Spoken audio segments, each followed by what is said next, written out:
Quelle est votre ascendance, votre origine ethnique ou votre groupe de population? Si vous êtes français, vous n'avez jamais eu à répondre à cette question dans un document administratif. Sauf exception, des lois interdisent la récolte de données sur l'appartenance ethnique, la couleur de peau ou la religion d'une personne.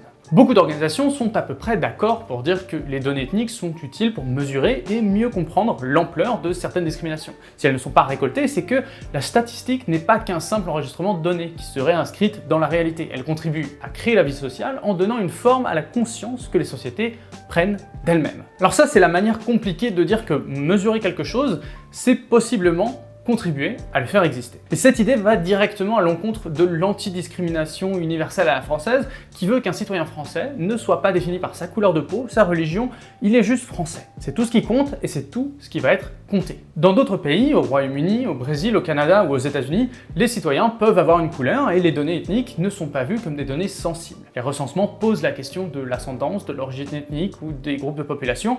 Il y a plusieurs formulations. En utilisant ces données, l'économiste américain de Stanford, William Darity, a étudié les conditions économiques des Noirs américains. En règle générale, l'étude des discriminations économiques s'arrête assez vite sur la question des revenus. Les femmes touchent en moyenne 18% de moins que les hommes à équivalent temps plein, et dans d'autres rapports, il est indiqué que les couples de personnes immigrées ont un niveau de vie de 28% inférieur aux couples natifs. William Darity explique, lui, que l'étude des inégalités de revenus est insuffisante pour comprendre les différences entre les Noirs américains et les Blancs américains. So, why the focus on wealth?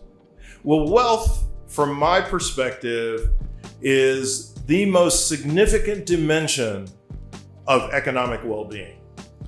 Now let's think about the things that wealth actually provides us with. The first is, it provides us with a fund of resources that can be utilized in emergency situations without destroying our bank account. Secondly, you can have reduced economic stress or financial stress simply by knowing that you've got this backstop that we call wealth. Third, higher levels of wealth can provide families with greater access to Tony private schools or neighborhoods with high cachet public schools. Selon les chiffres de la Fed, le capital médian de la population noire était en 2016 de 17 600 $, 20 700 $ pour la population hispanique et 171 000 $ pour la population blanche. Et cette différence très importante n'est pas du tout gommée par la classe sociale. We take a look at this diagram, you can see that blacks with a college degree have about $10,000 less in net worth than whites who never finished high school. Ce niveau d'inégalité remonte à l'esclavage mais a été perpétué par les politiques économiques racistes qui ont organisé une ségrégation de la société américaine jusqu'à la fin des années 60. And if a white woman walked down our same sidewalk, we would have to walk out in the street, couldn't walk down the same sidewalk.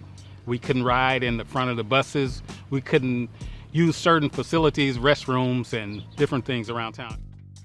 Les conséquences de cette ségrégation est encore présentes, et certaines cartes montrent clairement la ségrégation qui a encore lieu dans la plupart des villes américaines. Ces quartiers pauvres peinent à financer des services publics qui empêchent la hausse de la valeur du patrimoine immobilier. Un cercle vicieux qui n'est pas brisé par des politiques publiques qui investissent davantage dans des mesures de répression des populations pauvres que dans l'éducation ou le transport public. Le résultat de tout cela produit la situation décrite par William Darity, une inégalité de patrimoine importante qui ne se résorbe pas, et ça veut dire que sans changement, la population noire américaine restera plus pauvre que les blancs américains pour toujours. C'est ce qui amène William Darity et d'autres économistes à évoquer l'idée de réparation. And from my perspective, reparations has three objectives.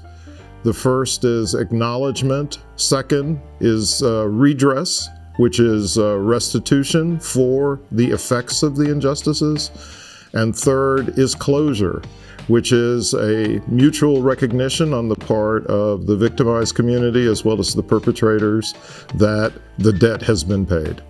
Pour dire les choses le plus clairement possible, il propose entre autres d'identifier les descendants d'esclaves et d'effectuer un transfert de ressources, donc un transfert de thunes.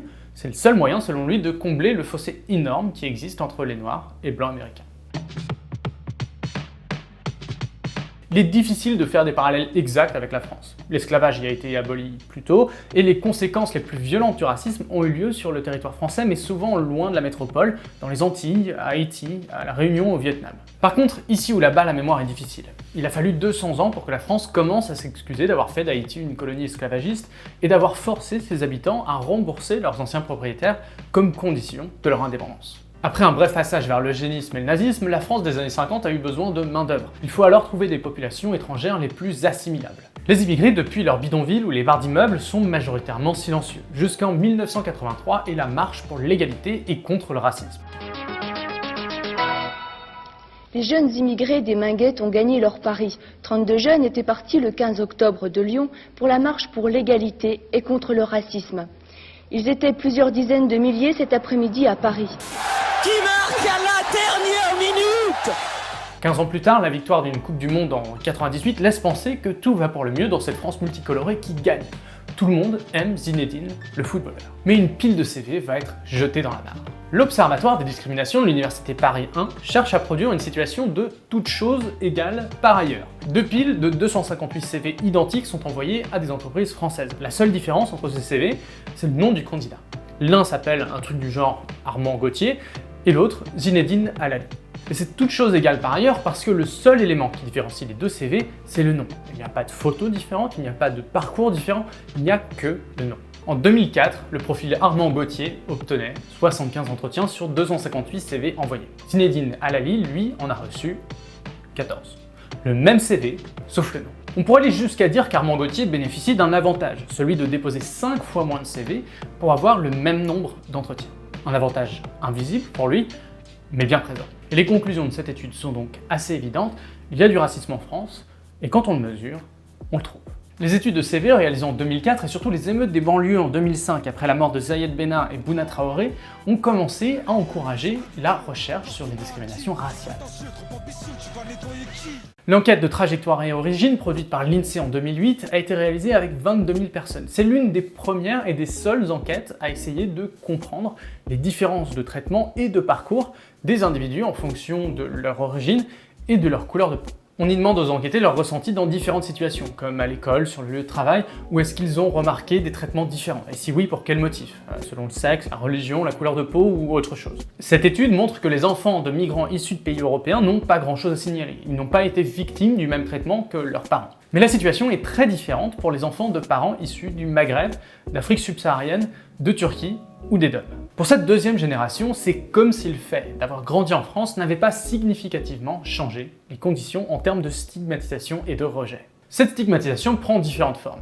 Un objectif pour la majorité des Français, c'est d'avoir un logement décent, d'être logé proche d'une zone d'emploi, d'éviter les 3 heures de transport quotidien et d'avoir accès surtout à de bonnes écoles pour ses enfants. Parce que si l'éducation est gratuite, les quartiers les plus chers ont aussi les bonnes écoles. Malgré l'importance de ce marché, on voit de grandes différences de comportement entre différents groupes de personnes. 46% des immigrants originaires du continent africain étaient logés en HLM, des logements généralement de moins bonne qualité, dans de moins bons quartiers. Et cette surreprésentation reste vraie même quand ceux-ci sont dans les mêmes conditions économiques que les natifs français, ce qui pose quelques questions. Pour savoir d'où vient cette surreprésentation dans les HLM, les économistes de l'université Aix-Marseille ont cherché à savoir s'il y avait une discrimination d'accès au logement privé pour cette population. Et pour créer la situation de toute chose égale par ailleurs qui est nécessaire pour trouver une éventuelle discrimination, ils ont fait une comparaison entre le choix de locataires des propriétaires d'un seul appartement par rapport aux propriétaires d'immeubles entiers. L'idée, c'est que le voisinage avec une personne noire a un risque de déplaire aux locataires blancs qui seront plus réticents à l'idée de louer un appartement dans l'immeuble,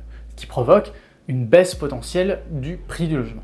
Quand un propriétaire ne détient qu'un seul appartement dans l'immeuble, ce n'est pas vraiment son problème, il n'est pas impacté. Mais le propriétaire de l'immeuble, lui, se soucie du prix de location de chaque appartement. Et cette étude montre que toutes choses égales par ailleurs, les locataires d'origine africaine immigrés depuis plus de 4 ans ont 15% de chance en moins qu'une personne née française de trouver un appartement auprès d'un propriétaire qui détient un immeuble entier. Sur un marché qui est tendu et compliqué, cette difficulté supplémentaire peut avoir un coût important en argent et en temps. Mais ce que cela montre, c'est qu'il existe des formes de discrimination plus complexes que le racisme de base. Et ces comportements expliquent en partie les injustices observables partout dans la société française, dans le marché de l'emploi, dans celui du logement, dans les administrations. Autant d'injustices quotidiennes qui placent les populations victimes de racisme dans une position relativement plus compliquée.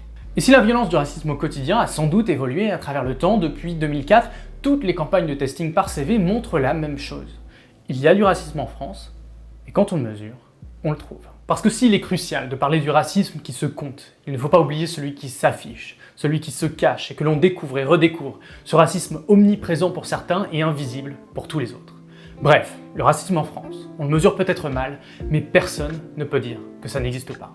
C'était Stupid Economics. Sur ce,